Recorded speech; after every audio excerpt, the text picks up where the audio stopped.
দেখে সালাম দিতে হবে এই কথা নয়, মৌলানা সাহেবকে সালাম দিতে হবে এই কথা নয়, যাকে চিনেন তাকেও সালাম দিবেন, যাকে চিনবেন না তাকেও সালাম দিবেন। মিশরে কয়েকদিন ছিলাম, তো একটা জিনিস দেখেছিলাম, মিশরের মাটিতে সবাই কোরআন মাজিদ পড়তে পারে, ভ্যান চালক, রিক্সা চালক, অফিসার, মন্ত্রী, এমপি সবাই কোরআন মাজিদ পড়তে পারে, সবাই সবাকে সালাম দেয়। মন্ত্রী ও রিক্সাওয়ালাকে সালাম দিচ্ছে, সবাই সবাকে সালাম দেয়। যদি একটা খারাপ বৈশিষ্ট্য আছে, প্রায় সবাই দাড়ি চাঁচে, তবে সবাই সবাকে সালাম দেয়। চিনে সালাম দিবেন না। আর 10 জায়গাতে সালাম দেওয়া নিষেধ, এই কথাটাও মিথ্যা। তার মধ্যে এক জায়গা হচ্ছে যখন খাচ্ছে তখন সালাম দিতে হবে না, এই কথাটা মিথ্যা। আপনারা খাচ্ছেন এই জন্য সালাম দিচ্ছি না, মনে কিছু নিয়েন না। এতগুলি বাক্য চললো আর আসসালামু আলাইকুম চলবে না? কেমন ধর্ম? বলছে আব্দুর রাজ্জাক সাহেব আপনি তো খাচ্ছেন সেজন্য সালাম দিলাম না। তো এগুলো তো চলছে কথা, তো সালামটাই চলে না। ফেকার বইয়ে লেখা আছে 14 জায়গাতে সালাম দেওয়া নিষেধ, তার মধ্যে এটাও আছে।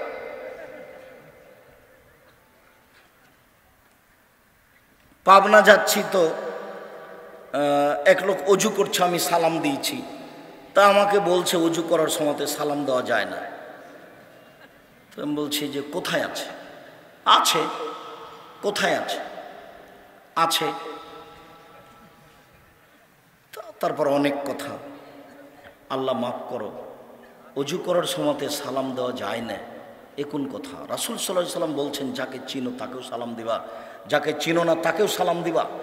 মোবাইলের রিং হচ্ছে, অন করে দিয়ে আপনি সালাম দেন। হিন্দু হোক, মুসলমান হোক, বৌদ্ধ হোক, খ্রিস্টান হোক, সে যেই হোক না কেন, চায় ডোম হোক, চামার হোক, হাঁড়ি হোক, সে যেই হোক না কেন, মুচি হোক, মেথর হোক, আপনি তাকে সালাম দিবেন। যদি আপনি নাম্বারে চিনতে পারেন যে হিন্দু, তাহলে আপনি সালাম দিবেন না, তাহলে আপনি বলবেন জি ধন্যবাদ, কি বলছিলেন। যদি আপনি চিনতে না পারেন, সে যেই হোক, পশু প্রাণী, গরু ছাগল, যে আপনার সাথে কথা বলছে আপনাকে, আপনি তাকে সালাম দিবেন। রাসূল সাল্লাল্লাহু আলাইহি ওয়াসাল্লাম বলছেন তুমি যাকে চিনো তাকেও সালাম দিবা, যাকে চিনো না তাকেও সালাম দিবা। হাদিস তো বুখারী মুসলিম, এটা আপনি কি বুঝলেন? মোবাইলের নাম্বার দেখে আপনি চিনতে পারছেন না, অতএব আপনাকে আর বিবেচনা করতে হবে না। আর আপনাকে তো বলেছি আপনি হ্যালো বলিয়েন না, হ্যালো কুকুরকে বলে। হ্যালো কাকে বলে ডাকে? কুকুরকে বলে ডাকে। কই আমি তো আপনাকে কোনোদিন বলিনি হ্যালো, আমি তো আসসালামু আলাইকুম বলি। সবাই যে বলছে, মৌলানা সাহেবও বলছে, তো মৌলানা সাহেব বলছে, তা আমি কি করব? আমি বলিনি কোনোদিন, আমি হ্যালো শব্দ ব্যবহার করি না। হ্যালো বলে কুকুরকে ডাকে।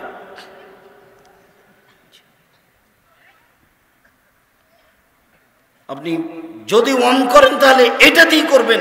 বলছিলাম সম্মানিত দিনী ভাই বোন, সবচেয়ে উত্তম ভালো কাজ রাসূল সাল্লাল্লাহু আলাইহি ওয়াসাল্লাম বললেন ফকির মিসকিনকে খেতে দেওয়া। বিড়ি সিগারেট খেয়ে টাকাটা নষ্ট করলেন, আর ফকিরকে 10টা টাকা দেওয়ার জন্য আপনি ভারী মনে করলেন, বললেন যে মাফ করো। তা করবেন কেন? আমি তো জানি না আপনি জামিয়া সালাফিয়াতে টাকা পয়সা পাঠান কিনা। যদিও আমি বলেছি যে আপনার টাকা ছাড়াও জামিয়া সালাফিয়া গড়বে, কিন্তু আপনি তো নেয়ামতপুর থানার মানুষ, আপনি আমার কাছের মানুষ, আপনি আমার দিনী ভাই, আপনি আপনার দিনী বোন। আমি জানি না আপনার টাকা পয়সা জামিয়া সালাফিয়াতে খরচ হয় কিনা। মাসে 26 লক্ষ বেতন লাগে এখন। তা আপনার কয়টা টাকা আছে এখানে? আমি বলেছি আপনার টাকা না হলে জামিয়া সালাফিয়া গড়বে ইনশাআল্লাহ। তবে আমি কথা বলেছি যে আপনার টাকা ছাড়া হয়ে যাক, এটা আমি চাইনি।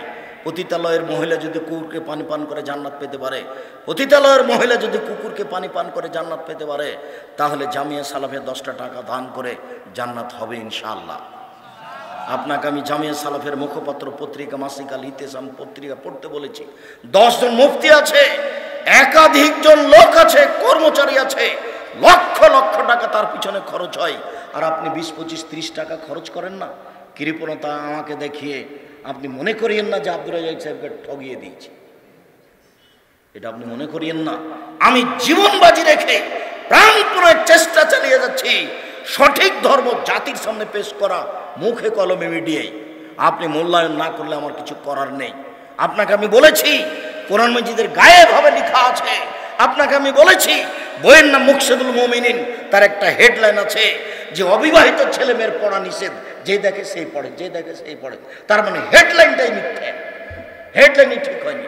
এই ছেলে, এই বই পরিবর্তন করতে হবে, লেখকের জন্য ক্ষমা চাইতে হবে। শোনো, এই হেডলাইনের পরে লেখা আছে যা আল্লাহর হস্তে একটা সত্য কথা নয়, আর সব সরাসরি কোরআন মাজিদের বিরোধী। হেডলাইনের পরে লেখা আছে ভরা পেটে স্ত্রী মিলন হলে ছেলে ভ্যাংচা হয়, সফরের পূর্বে স্ত্রী মিলন হলে ছেলে টেরা হয়, চন্দ্র সূর্য গ্রহণে ছেলে স্ত্রী মিলন হলে ছেলে কানা হয়। হুবাহু কোরআন মাজিদের বিপরীত লেখা আছে কলমে, যার জন্য কলমের দাম আছে।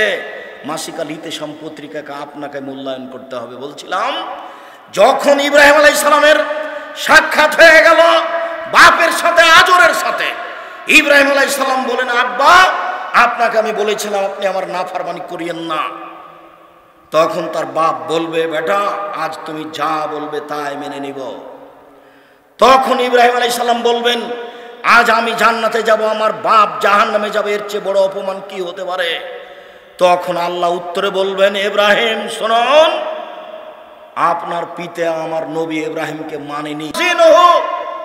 বিচারের মাঠে ফাম্মান খাফফাত মাওয়াজিনুহু, বিচারের মাঠে যার নেকির পাল্লা হালকা হয়ে যাবে তার থাকার জায়গা হবে অতীব গহ্বর হাবিয়া। মুহাম্মদ সাল্লাল্লাহু আলাইহি ওয়াসাল্লাম, আপনি বলতে পারেন হাবিয়া কি জিনিস? হাবিয়া নামক জাহান্নামের পরিচয় আপনার জানা আছে? আল্লাহ বলবেন, আমি বলি, নারুন হামিয়া, তা হচ্ছে জ্বলন্ত উত্তপ্ত আগুন। জাহান্নাম বলতে উত্তপ্ত আগুনকে বলা হয়। মহান আল্লাহ বলেন, কাল্লা ইউমবাদান্না ফিল হুতামা ওমা আদরাকা মাল হুতামা, অবশ্যই তাকে চূর্ণ বিচূর্ণকারী হুতামা নামক জাহান্নামে নিক্ষেপ করা হবে। মুহাম্মদ সাল্লাল্লাহু আলাইহি ওয়াসাল্লাম, আপনি কি বলতে পারেন চূর্ণ বিচূর্ণকারী হুতামা নামক জাহান্নাম কি? এই বাচ্চা বসো, একটু ধৈর্যের পরিচয় দিবেন। ধৈর্যকে ঘোড়ার ডিম মনে করিয়েন না। ধৈর্য একটা শব্দ নয়, ধৈর্য একটা বাস্তবায়নের কিছু। ধৈর্য শব্দ নয়, ধৈর্য হচ্ছে বাস্তবায়নের কিছু। অতএব কথাকে মূল্যায়ন করবেন। আল্লাহ তাআলা বললেন, আমি বলি চূর্ণ বিচূর্ণকারী হুতামা নামক জাহান্নামটি কি? নারুল্লাহিল মুকাদা, তা হচ্ছে জ্বলন্ত উত্তপ্ত আগুন। আল্লাহ তাআলা জাহান্নামের পরিচয় দিচ্ছেন। জাহান্নাম বলতে জ্বলন্ত আগুনকে বলা হয়। মহান আল্লাহ বলেন, সাউসলিহে সাকার, অচিরে আমি তাকে সাকার নামক জাহান্নামে নিক্ষেপ করব। ওমা আদরাকা মা সাকার, মুহাম্মদ সাল্লাল্লাহু আলাইহি ওয়াসাল্লাম বলতে পারেন সাকার নামক জাহান্নামটি কি? আল্লাহ বলছেন, লা তুবকি ওয়ালা তাদার, সাকার এমন একটি জাহান্নাম যে মানুষকে ছাড়বেও না, যে মানুষকে মারবেও না, তার নাম জাহান্নাম। এই কথাটা আল্লাহ তাআলা অন্য জায়গাতে বলেন, লা ইয়ামুতু ফিহা ওয়ালা ইয়াহইয়া, মানুষ জাহান্নামে মরবেও না, মানুষ জাহান্নামে বাঁচবেও না। আল্লাহ তাআলা এই কথাটা অন্য জায়গাতে বলেন এইভাবে, ওয়ায়াতিহিল মাউতু মিন কুল্লি মাকানিন ওয়া মা হুয়া বিমাইয়িত, জাহান্নামে মানুষকে মরণ চতুর্দিক থেকে ঘিরে ধরবে, কিন্তু মরবে না, তার নাম জাহান্নাম। কয়েকটা আয়াত দিয়ে আপনাকে আমি জাহান্নামের পরিচয় দিচ্ছিলাম। রাসূল সাল্লাল্লাহু আলাইহি সাল্লাম বলেন, পৃথিবীর মানুষ শুনে রেখো, ইন্না সাকরাতাল আযীমা, বিশাল একটা পাথর, 1 কোটি মণ ওজনের একটা পাথর যদি জাহান্নামের মুখে ছেড়ে দেওয়া হয়, তাহলে নিচে পৌঁছতে সময় লাগবে 70 বছর। 1 কোটি মণ ওজনের একটা পাথর যদি 1 ঘন্টা নিচে যায় কত যেতে পারে? 1 দিন যদি নিচে যায় কত যেতে পারে? যদি 1 বছর নিচে যায় কত যেতে পারে? 70 বছর নিচে গেলে কত যাবে আপনাকে আমি বোঝাতে অক্ষম জাহান্নাম কত গভীর। সম্মানিত দিনী ভাই বোন, জাহান্নামের নিচে থাকবে যারা মুনাফিক, তারা। হিন্দু জাহান্নামে যাবে, তবে সবচেয়ে নিচে থাকবে, এই কথা আল্লাহ বলেননি। যারা মুনাফিক, দোকানে বসে মানুষের বদনাম করে, এরাই হলো মুনাফিক। এর কথা ওকে লাগায়, এরাই হলো মুনাফিক। ঝগড়া করলে অশ্লীল কথা বলে, এরাই হলো মুনাফিক। মানুষের ক্ষতি করে, যে এরাই হলো মুনাফিক। আজান হয়ে গেছে তবু মসজিদের সামনে না গিয়ে, মসজিদে না গিয়ে দোকানে বসে গল্প করে, এরাই হলো মুনাফিক। মুনাফিক জাহান্নামের সবচেয়ে নিচে থাকবে, এই কথা আল্লাহ তাআলা বলেন। জাহান্নামের পরিচয় দিতে গিয়ে জাহান্নামীদের একটু পরিচয় দিই। রাসূল সাল্লাল্লাহু আলাইহি সাল্লাম বলেন, একজন জাহান্নামীর গায়ের চামড়া হবে 42 হাত মোটা। রাসূল সাল্লাল্লাহু আলাইহি সাল্লাম বলেন, একজন জাহান্নামীর দাঁত হবে উহুদ পাহাড়ের সমান।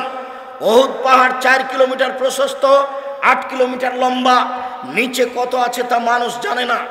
রাসূল সাল্লাল্লাহু আলাইহি সাল্লাম বলেন, একজন জাহান্নামের উরু রান হবে বাইজা পাহাড়ের সমান, যার দৈর্ঘ্য হচ্ছে 39 কিলোমিটার লম্বা। সম্মানিত দিনী ভাই বোন, রাসূল সাল্লাল্লাহু আলাইহি সাল্লাম জাহান্নামীদের পরিচয় দিতে গিয়ে বললেন, একজন জাহান্নামীর বসার জায়গা হবে মক্কা থেকে মদিনা 450 কিলোমিটার পথ। একটা লোকের বসার জায়গা যদি 450 কিলোমিটার হয়, একটা লোকের গায়ের চামড়া যদি 42 হাত মোটা হয়, একটা লোকের দাঁত যদি উহুদ পাহাড়ের সমান হয়, একটা লোকের উরু রান যদি বাইজা পাহাড়ের সমান হয়, একটা লোকের ডান কাঁধ থেকে বাম কাঁধের ব্যবধান যদি একটা দ্রুতগামী ঘোড়ার 3 দিন 3 রাতের পথ হয়, তাহলে লোকটা কত বড়। পৃথিবীর শুরু থেকে শেষ পর্যন্ত যত মানুষ এসেছে, যত মানুষ আছে, যত মানুষ আসবে, তার শতকরা 1999 জন লোক জাহান্নামে যাবে। একজন যদি এত বড় হয়, তাহলে হাজারে এত গেলে জাহান্নাম কত বড়। আপনাকে আমি কি দিয়ে বুঝাই জাহান্নাম কি জিনিস? রাসূল সাল্লাল্লাহু আলাইহি সাল্লাম বলেন, যত মানুষ এসেছে, যত মানুষ আছে, যত মানুষ আসবে, যত জিন এসেছে, যত আছে, যত আসবে, সব যদি একসাথে জাহান্নামের দরজা দিয়ে ঢোকে, তাহলে ঢুকতে অসুবিধা হবে না। তার নাম জাহান্নাম। মানুষকে শাস্তি দেওয়ার জন্য আল্লাহ এই ব্যবস্থা করেছেন। জাহান্নামকে বিচারের মাঠে টেনে নিয়ে যাওয়া হবে। জাহান্নাম কথা বলতে পারে।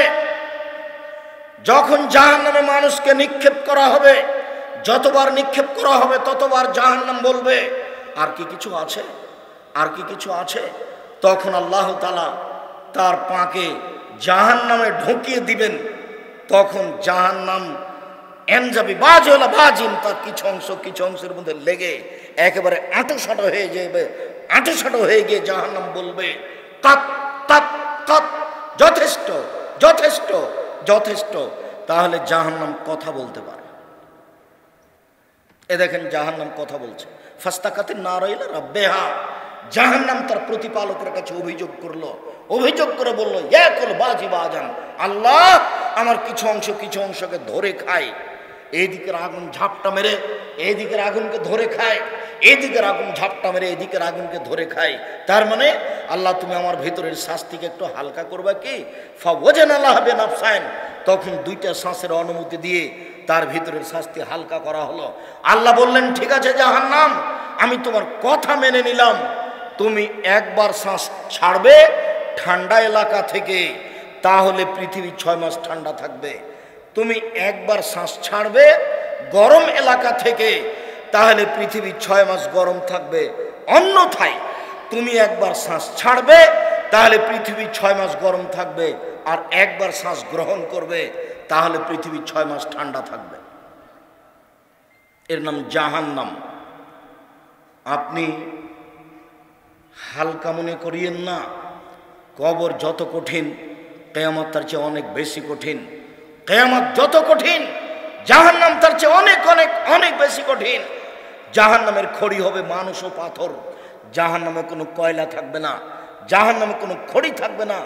মানুষ নিজেই খড়ি, জিন ইনসান নিজেই খড়ি, এই কথা আল্লাহ তাআলা বলছেন।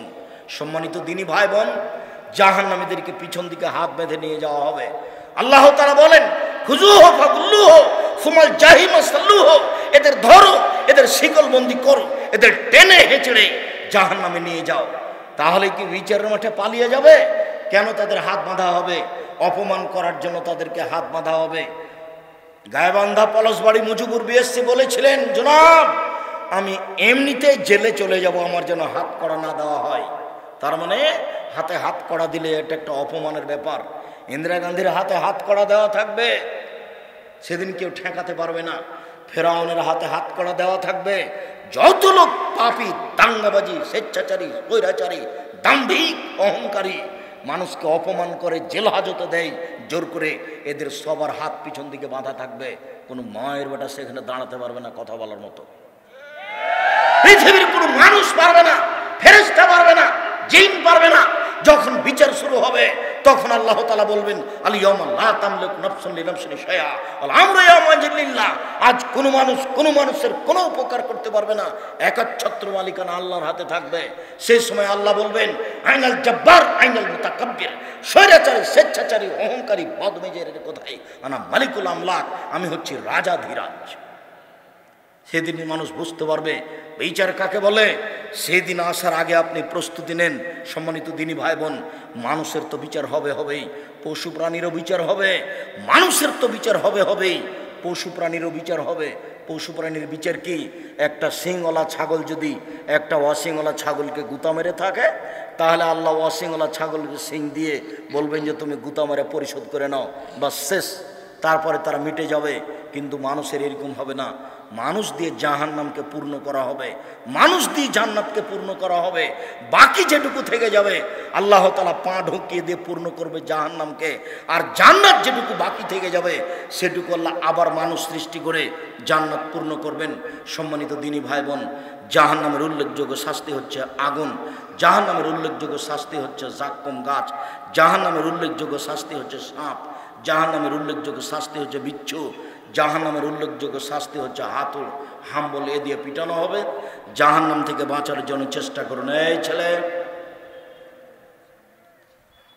জাহান্নাম থেকে বাঁচার জন্য সব সময় সালাম ফেরার পূর্বে বলবেন, রব্বানা আতিনা ফিদ দুনিয়া হাসানাতাও ওয়া ফিল আখিরাতি হাসানাতাও ওয়া কিনা আযাবান নার। জাহান্নাম থেকে বাঁচার জন্য আপনি বলবেন, আল্লাহুম্মা ইন্নী আউযু বিকা মিন আযাবি জাহান্নাম ওয়া আউযু বিকা মিন আযাবিল কবর ওয়া আউযু বিকা মিন ফিতনাতিল মাসিহিদ দাজ্জাল ওয়া আউযু বিকা মিন ফিতনাতিল মাহিয়া ওয়াল মামাত। জাহান্নাম থেকে বাঁচার জন্য ঘুমানোর সময় বলবেন, আল্লাহুম্মা কিনি আযাবাক ইয়াওমা তাবাসু ইবাদাক। কবরের পাশে জাহান্নাম থেকে বাঁচার জন্য জানাজার দোয়াটি পড়বেন। সম্মানিত দিনী ভাই বোন, সমস্ত দিনী ভাই বোনকে জাহান্নামের ব্যাপারে সতর্ক থেকে জাহান্নাম থেকে বাঁচার অনুরোধ জানিয়ে, ঠিক মতো ইবাদত করার অনুরোধ জানিয়ে আজকের আলোচনা এখানে শেষ করতে যাচ্ছি। আমাদের অনেক বই পুস্তক আছে, বিশেষভাবে ডান দিকে আছে স্টল, বিশেষভাবে আপনাদের জন্য বই নিয়ে আসা হয়েছে। সেটা হচ্ছে মাসিকা লিতে সম্পত্রিকা। আর ওই সলাতের উপরে বইটা আছে, নামাজের উপরে পোশাক আছে। আর আমার দিনী বোনেরা অনেক এসেছেন, আপনাদের জন্য বই আছে আদর্শ পরিবার। আমার দিনী বোনেরা আপনাদের জন্য বই আছে, কেন এই নির্যাতন কি তার প্রতিকার। আমার দিনী বোনেরা আপনাদের জন্য বই আছে, সম অধিকার নয় মর্যাদা চাই। আপনাদের জন্য বই আছে মমূর্ষ হতে কবর পর্যন্ত। সব বইগুলি স্টেজ থেকে সংগ্রহ করার জন্য আমরা অনুরোধ জানাচ্ছি। ও ক্যালেন্ডার আছে, সকাল সন্ধ্যা যে দোয়াগুলো পড়তে হবে